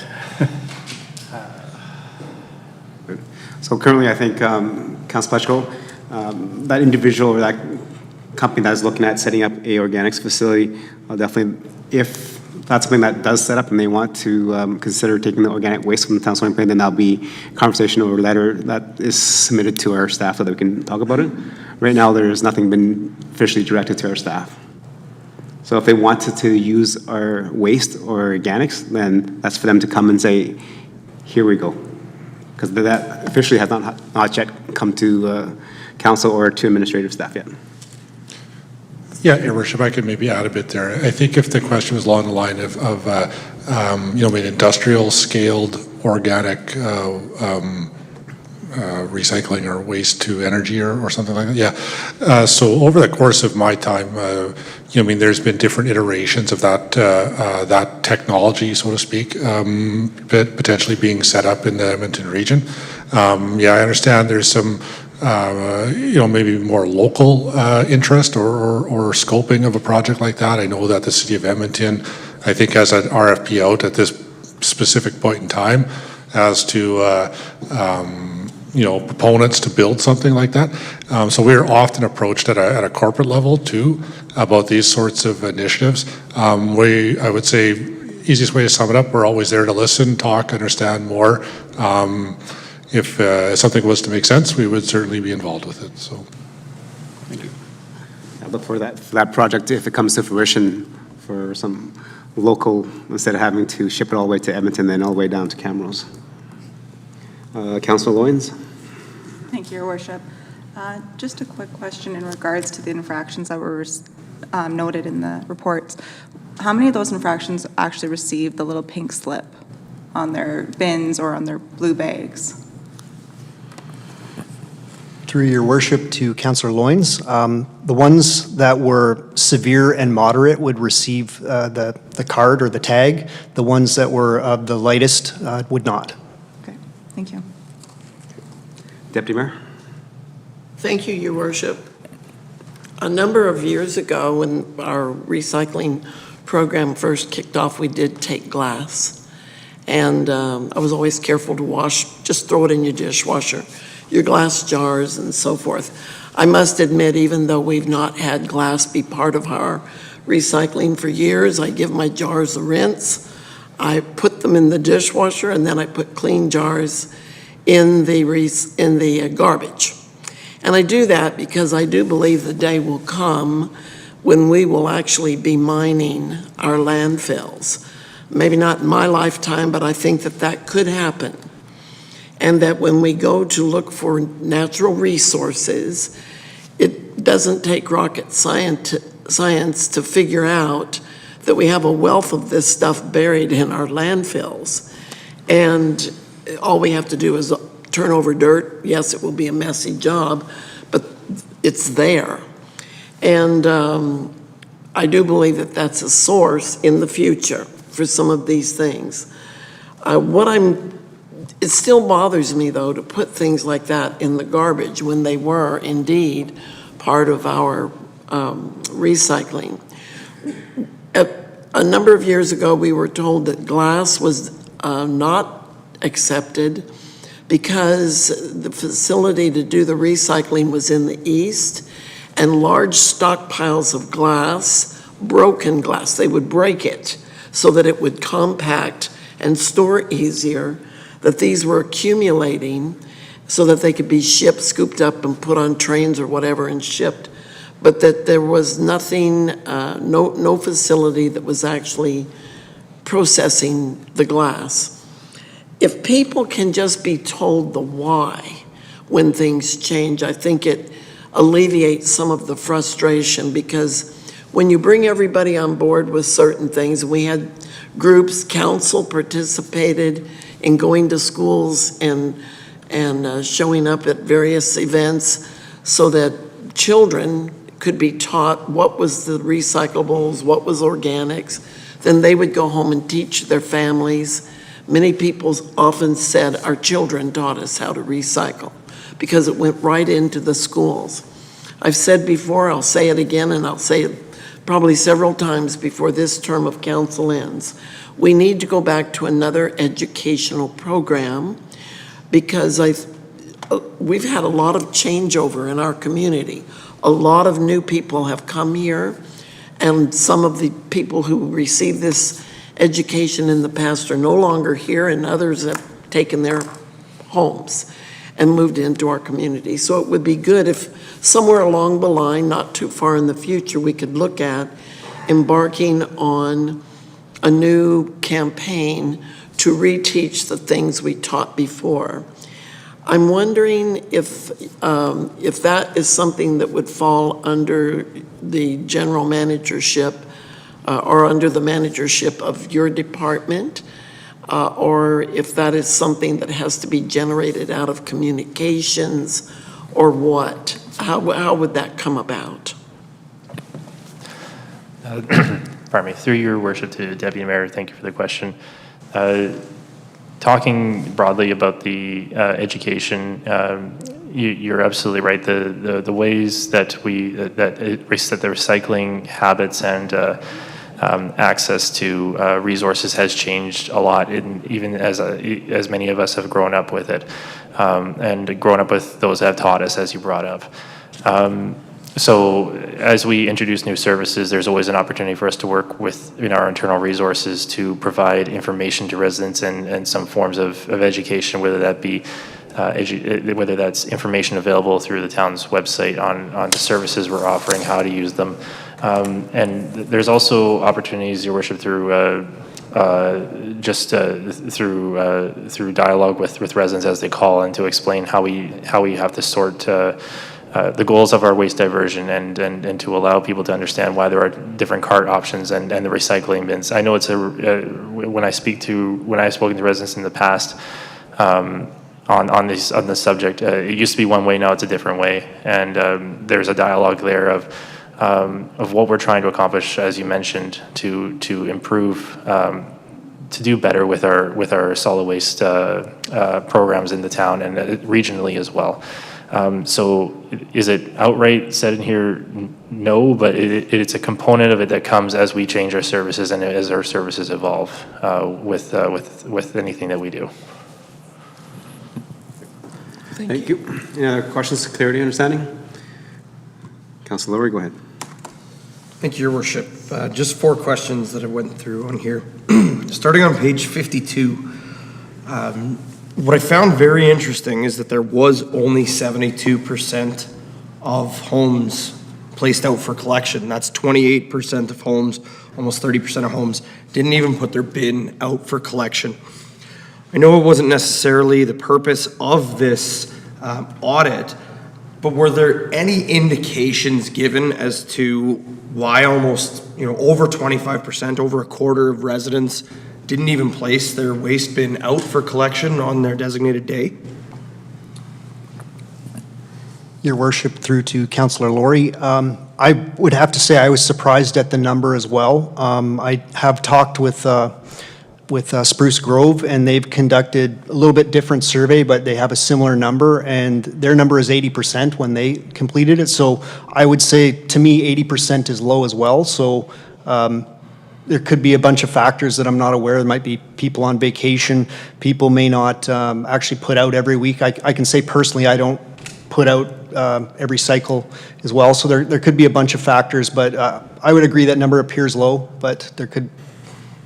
Awesome, thank you. And I was curious about that too, wondering, especially with the comments we hear about the desire for a smaller bin, if that's maybe the case, is that, within that 2-week span, in that expansive bin that they have, maybe they didn't feel that they even had enough to make worthwhile dragging it down to the curb. But yeah, unfortunately, there's really no way to tell, but I found that very surprising. On the following page, page 53, you talked about the infractions being at 63%. 63 in total infractions. When you listed the infractions, though, you mentioned cardboard. And my understanding is there's a couple of things for organics and cardboard. Is any cardboard that is food soiled, so if it has any type of grease, like a pizza box, for example, is actually supposed to be in the organics bin and not in the blue bag. And secondary, when you look through a lot of our information, particularly for the winter time, it talks about layering your organics bin and using articles like newspaper and cardboard to ensure that the bin empties completely. So I'm curious about the inclusion as cardboard as an infraction on the organic statistics when it's supposed to be there in a sense. Through Your Worship to Councillor Lowry. With respect to the organic stream, the infractions were only garbage or recycling. Okay. Cardboard would be an infraction in the garbage stream. Okay, sorry, and I thought I heard cardboard when you threw it. That's what was in my notes, so maybe I just misheard that. Page 55, where we talk about our diversion rates. You mentioned about the recycling center contributing to the 55% versus the 48% based on collection. But I didn't hear anything about our large item drop-off. And then further down, you mentioned Shred It, but you didn't mention whether Shred It was included in this. So those are programs that we use for diversion as well. Obviously, some stuff on large item drop-off probably does go to the waste stream, where others do go to different recycling streams. Are those numbers for the large item drop-off and Shred It included in that 55%? Or would that still have to be calculated in? Through your worship to Councillor Laurie, I actually had a conversation with the utility supervisor about this question today, and I don't know the answer to that. The waste item drop-off should be considered in the diversion. I don't know if it is, and the Shred It would go into the organics after that's done. Okay, is there any way that we can just get an email follow-up on that, just to confirm the numbers included, what's included in the numbers, or if we can get the numbers with the waste collection, or with the large item drop-off included? Your worship, through the Councillor Laurie, will endeavor to get an answer on that back through email. Okay, excellent, thank you. And then the last question I had in reference to page 60. We reference, and again, we know that these aren't necessarily plans, they're just potential future states, that there's lots of discussion that has to happen. But I only see contemplation around the garbage cart. I've heard from a couple of residents, a handful throughout the town, of their desire for a larger organics cart or the ability to have a second organics cart based on the size of their property, in stating that even with weekly pickup throughout the summer, given the size of their property, the 240-liter bin is not sufficient to contain all of the grass clippings from their yard. Is that something, and again, it's likely a smaller number of people, is it something that we're willing to consider? Because the last check, particularly with one resident who's raised it, the option to have a second cart, even if they were paying for it, wasn't going to be allowed. Through your worship to Councillor Laurie, it is definitely something we consider, could consider. There are potentially other ways to give people the opportunity to compost organics. We could potentially look at spring and fall pickup of organics at the house in addition to the cart. I know Edmonton runs a program like that. There are other strategies that residents could adopt as well. Mow half your yard one week and then mow the other half in the other week. I know a lot of people that in my prior employment had concerns that their organic bin was insufficient, and that was with a 120-liter bin in the city of Edmonton. So citizens could adopt strategies to do that, or they can bring their grass to the recycling center as well. Excellent, thank you. And maybe some public education then on some of those strategies would be a good method forward. I do think it might be worth considering, given some of the larger lots that we have in town, maybe looking at those potential options. You know, if we set a maximum or a minimum size to be able to purchase and pay for a second bin, I think if a resident's willing to contribute to the diversion and is trying their best to, you know, assist with that, I think trying to accommodate them as best as possible is worthwhile. So, but I appreciate it. It was a great presentation. It was great to see the results of that audit. I know we've been waiting a little while for it, so I really appreciate all the information tonight. Thank you. Any questions for clarity and understanding? Councillor Meyer, go ahead. Thank you, Your Worship, and I guess it's more just a comment than, well, I do have a couple questions, but I'm actually quite concerned by these statistics on the first three slides.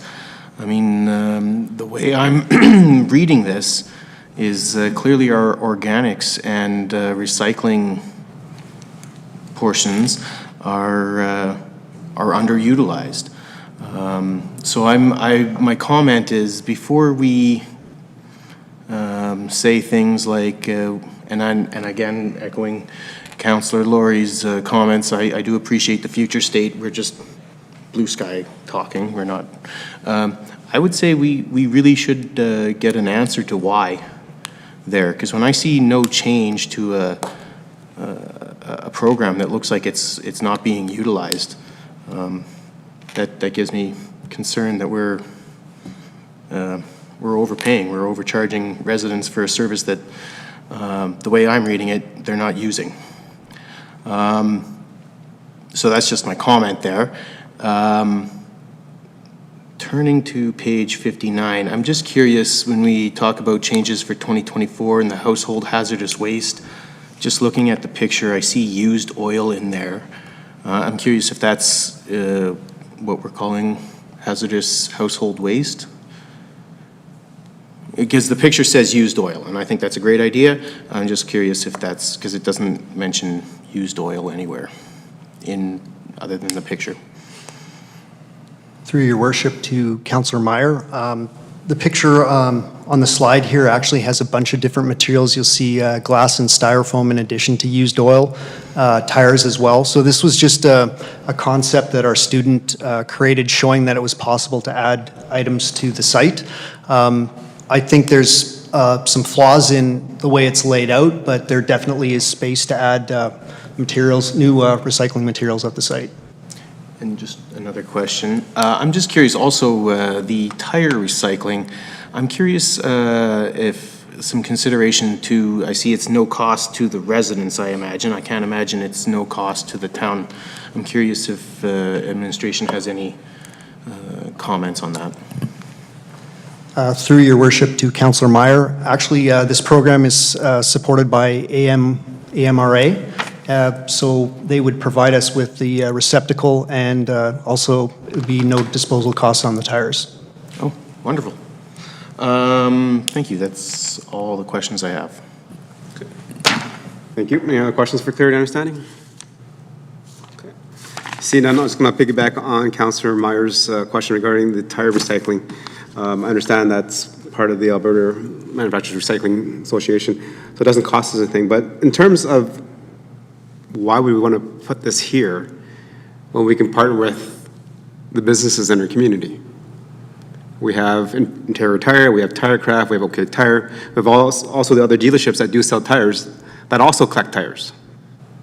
So if a resident is going to put it into their vehicle and drive it here, which then adds more traffic, all that good stuff, wouldn't it be just more convenient for them to drop it off at a tire shop? Your worship, that's definitely a possibility. I might suggest that a tire shop might not want to take old tires unless you were buying new tires from them. So this gives our residents may have old tires at their house or on another property, and it gives them just another outlet to dispose of those tires. And again, it's a no cost for the town. We would look at it as a pilot. If it's not getting sufficient utilization, we would definitely withdraw the service and utilize the space for something more productive. Okay, I appreciate that commentary. As you mentioned, that's no cost to us, then would it not be no cost to the tire shops? Like, wouldn't AMR just come pick it up and take it away? Your worship, that would be correct, but it would be incumbent if that business wants to support that resident with that or not. Okay.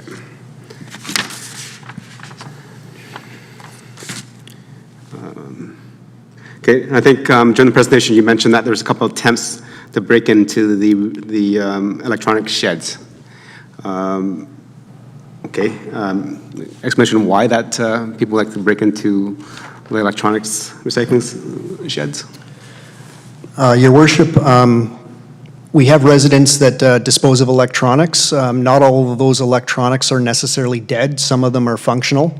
So we find that residents often take materials out of our electronics bins, and they'll bring them over to the front of Public Works, which has electrical outlets, and they will test them there, and then the things that don't work, they abandon at our front door, and the things that they want, they take.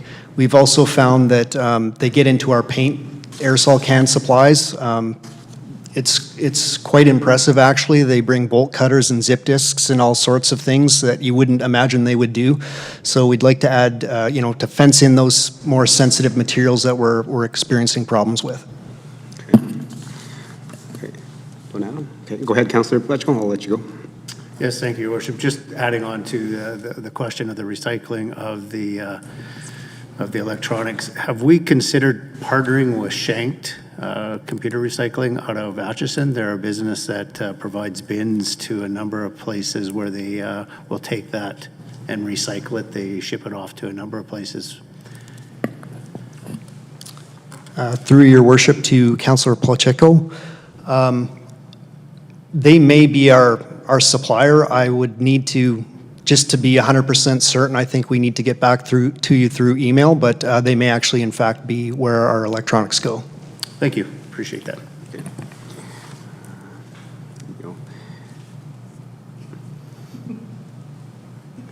Okay. I know, just a second. I'm looking at my notes here. So in terms of, I think there was a mention, I think Councillor Laurie brought up the large item drop-off and then also mentioned the shredded event. I think during our strategic planning when just a short few months ago, as a council, we talked about increasing the service levels for our residents, of increasing the shredded event to twice a year, and also the large item drop-off. So having it 2 times a year instead of once. Is that a conversation amongst the public works?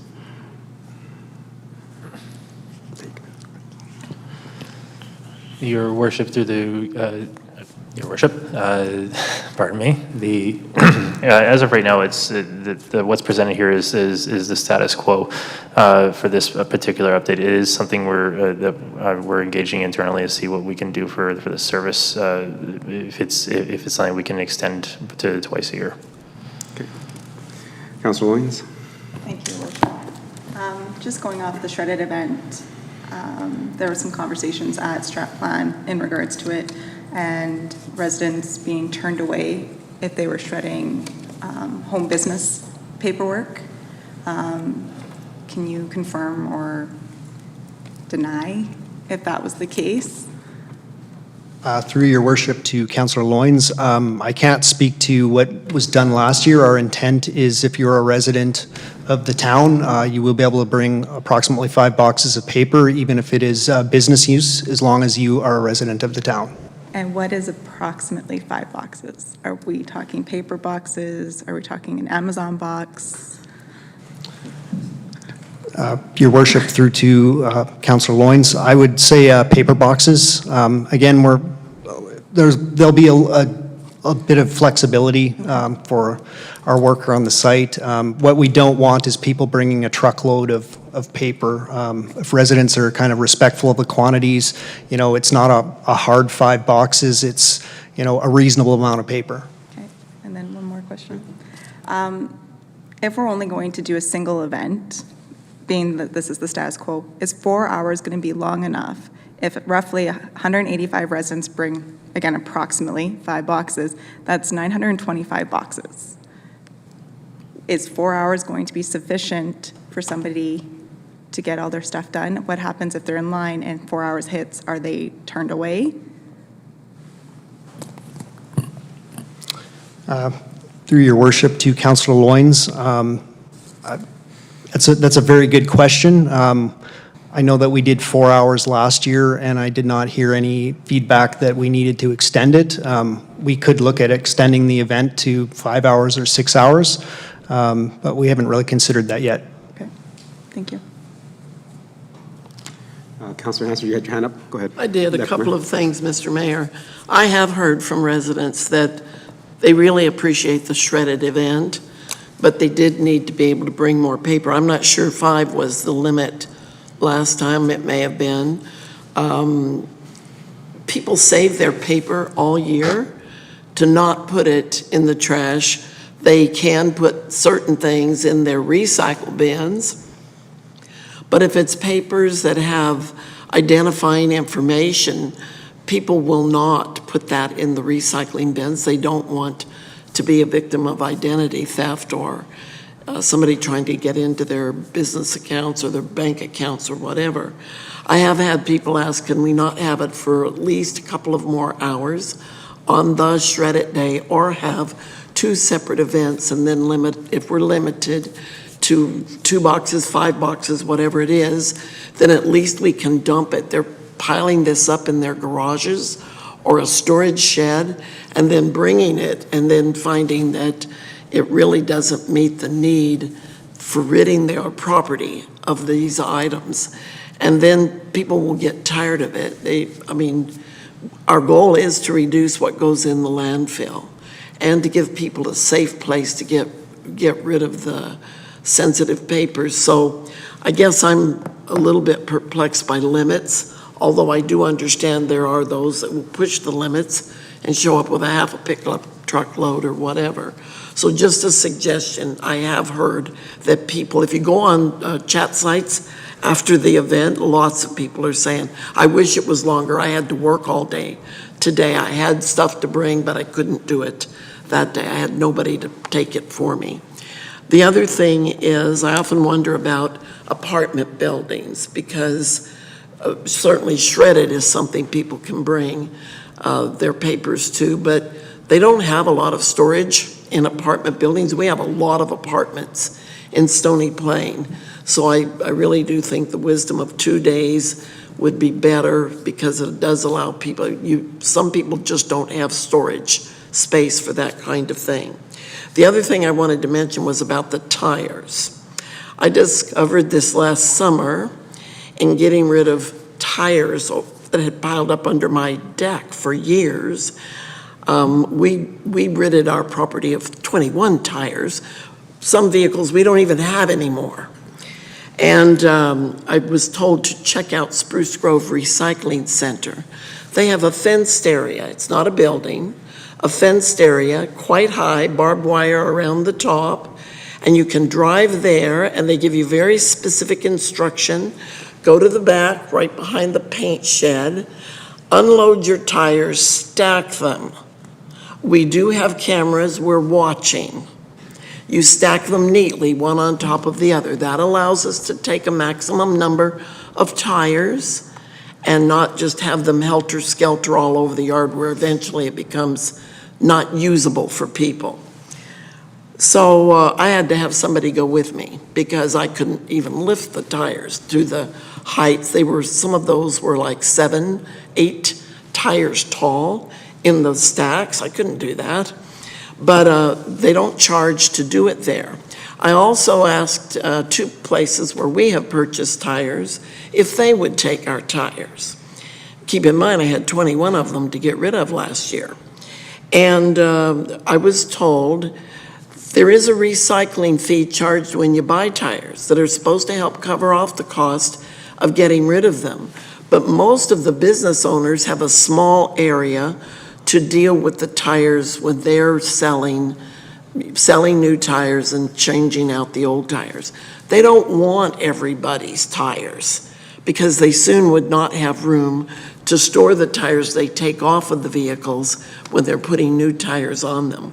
So I don't think it's right to ask a business owner if they take the onus of tires when they aren't getting the benefit of selling tires to that particular person.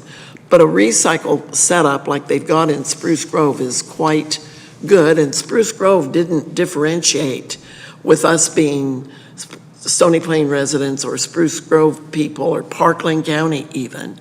They just took the tires, no argument. But you better be careful how you put them in their compound. So I know it can be done, and I know it's greatly appreciated, and we're really glad to have that space back clear under our deck, so that if there was a fire or something, it wouldn't just be an ongoing, difficult to put out fire situation. Good. Thanks for your comments, Councillor Hansard. Deputy Mayor, appreciate that. Any questions or comments for clarity and understanding? Okay.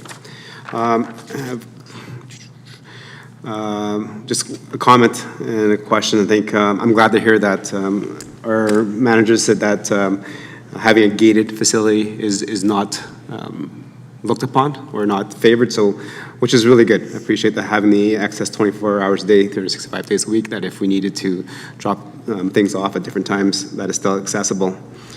There was mention that we have a permanent full-time position, a 0.7 position that monitors this site.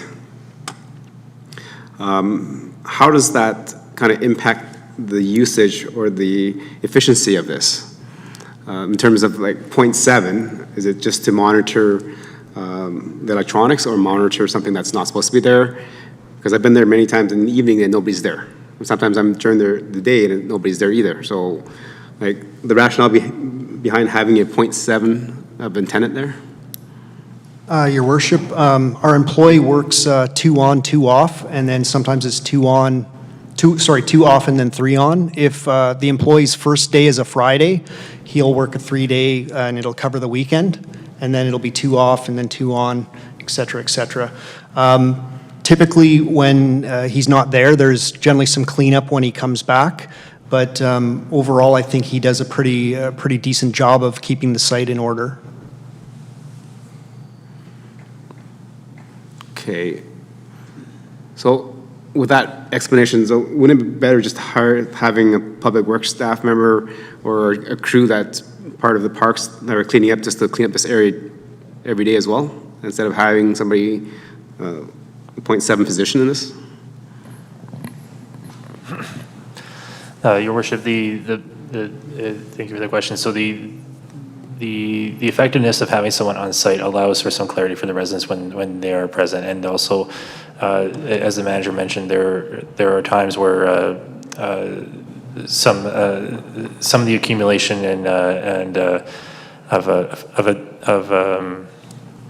especially the electronic waste,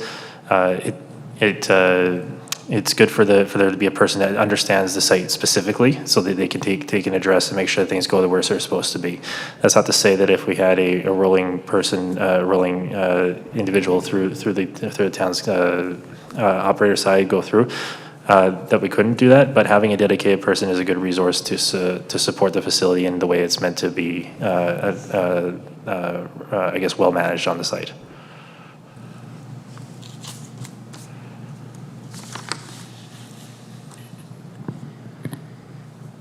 Okay. I think I just wanted to say I appreciate the report, and I think many of us mentioned on council that it's good to see kind of the work that's happening in our community to make sure that we have that diversion rate from the garbage and the waste stream. We all know that there's no more land being created. I don't think the earth has changed too much since I started studying it in school, but the problem is that we continue to have a population that continues to grow. So the amount of space that we have available to live on is less and less each and every year. So in terms of trying to find something that we need to fix for residents, is maybe we should have a program that asks our residents to be more community-minded. Right? I look at these numbers, and I think Councillor Meyer brought it up, that organics is only 50% collection rate. At that time, like, it could have been more at a different time, and maybe this is a winter collection, I don't know. But the recycling was only at 33%.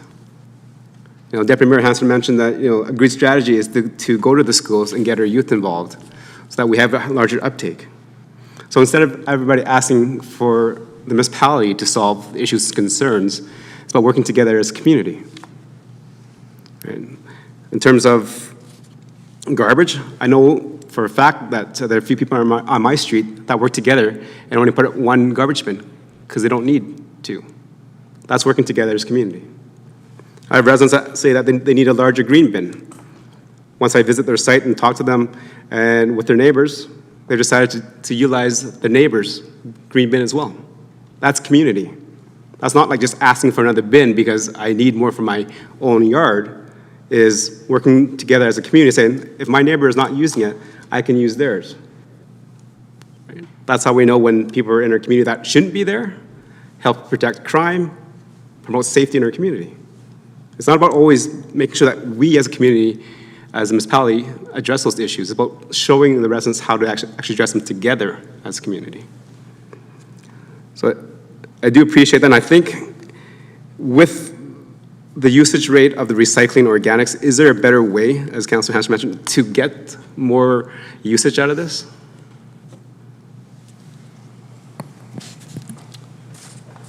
Your Worship, I think one of the prime ways to do that is education. Financial incentives may work for some people as well. Different people are motivated by different factors. I would suggest that actually, although our numbers appear low, I did reach out to Spruce Grove, and I can quote the numbers they provided me. Their organics has a 30% rate, and it's 58% in the summer. So our numbers aren't that different, and the recycling is 37% and 28% in the summer. So we're not low compared to others. Okay, thank you. Another question in terms of page 16 on the future state. I think this is, like as mentioned by administration, this is not anything that will happen or may not happen or could happen. But in terms of, having different size cart options, there's no mention about maybe something which other municipalities have done that I've seen work really well is have a tag-a-bag option. So we keep the option or the garbage cart the same size, but we allow residents to buy X number of tag-a-bags that, in terms of having those birthday events or celebrations that will maybe generate more garbage than usual, to be able to use those tags.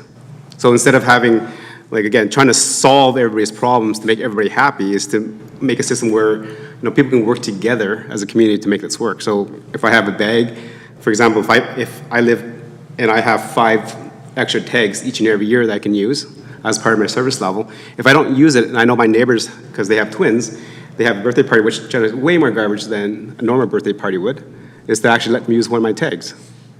So that kind of builds that community feel. But there was nothing mentioned about having that as a future state. Your worship, on the slide I'll pull up here, we are considering extra garbage as sorry, wrong slide. Extra waste drop-off for 2024, and that would be, if we implemented that, there would have to definitely be a charge, something we haven't sorted out all the details yet, but I think it fills the intent of what you're getting at.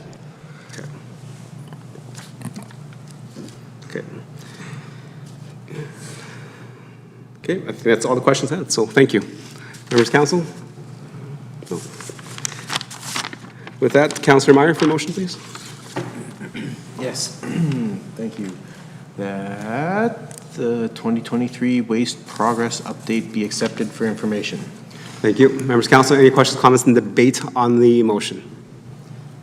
Just a comment. Go ahead. Councillor Williams? It says that we're going to be getting, I have to find it now, I apologize.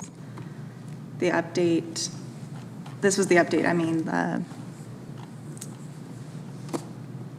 lost my train of thought. Sorry. We were getting something to vote on at a later date.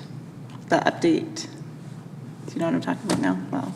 Yes, so I think administration mentioned that if there is any changes to the current Yes. waste system or diversion rate or model, that will come back through the town's waste management bylaw. Yes, that's the bylaw. And Thank you.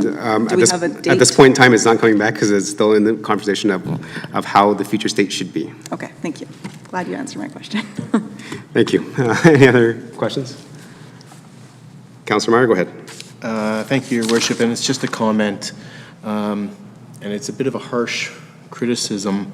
I've spent a lot of time campaigning and knocking on doors, and I can't quite enumerate how many times, but generally a sentiment that I've heard many times is, I have nothing to complain about except for the garbage service in this town. I think that might be a reflection of people's general feelings about garbage. They want to put it out to their curb and it just to be gone. So as Councillor Loynes points out, we will, I would just say I look forward to a future report on this. I think it's a very important issue that we should strive to get right. Okay. Thank you. Any other questions, comments? No debate. Call the question. All in favor? Okay, that is carried. All right, moving on to council discussion. Councillor Laurie. Thank you, Your Worship. Just want to commend administration for the 2 presentations that came forward today. Both were very informative, included a lot of detail, and gave council a good understanding of where things are at and the processes that it's taken to get there. That's all for me this evening. Thank you. Thank you. Councillor Meyer. Thank you, Mayor Choi. I will take a pass this evening. Okay. Councillor Loynes. Nothing for me this evening. Councillor Hansford, Deputy Mayor. Actually, I have nothing further. Looking forward to gathering of women at the Links in Spruce Grove for Women's Day, I believe. Celebrate women. Is that Wednesday? Wednesday, Women of Influence. Wednesday. Thank you. Councilor Pletchko? Nothing this evening, thank you. Thank you. And for me, just a quick question. I just wanted to check to see our status of our snow removal. As council is aware, and so of our residents, we started a residential clearing that was completed a couple weeks ago.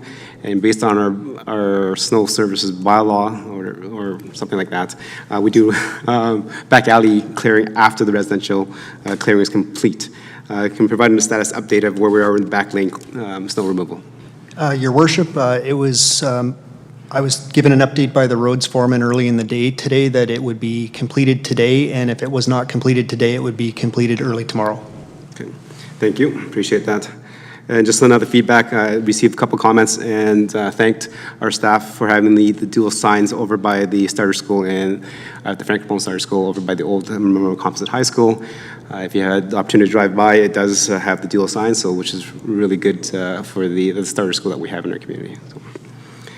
With that, number 8 is closed meetings. We don't have any scheduled. So before adjournment, members of council, I think you noticed there's 2 people that are sitting in our administrative desk that we have not seen before.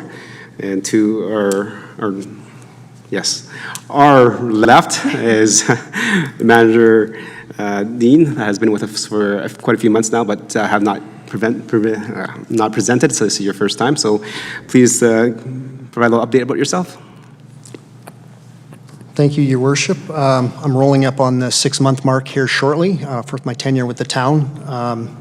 I've been a resident of the Edmonton Capital Region since 2008. I'm a mechanical engineer by trade. I've worked in government for 13 years at the municipal level with stops in fleet services, drainage, parks and roads, and waste before I came here. On a personal level, I like playing sports and I like automobiles. Well, welcome to our community. Thank you. And then also to our right, we have a new face there as well, and then we have manager of legislative services. So please introduce yourself. Thank you, through your worship, to council. My name is Teresa Olson. I am actually from the Parkland, Lac St. Anne area, born and raised. Raised my daughter here. She went off to university. I spent 12 years with Lac St. Anne County in a similar role, and then I headed out east to Ontario for 7 years for some professional development. I worked in the GTA area for 4 years and a single-tier municipality for 2 years in a similar role. And now I'm back to enjoy the time with my aging parents and my daughter who's moving on to the next stage of her life. And I'm really excited to be here in Stony, which is a little bit of my stomping grounds. So I'm really excited to join your team. Well, welcome to our community in Norga and the town.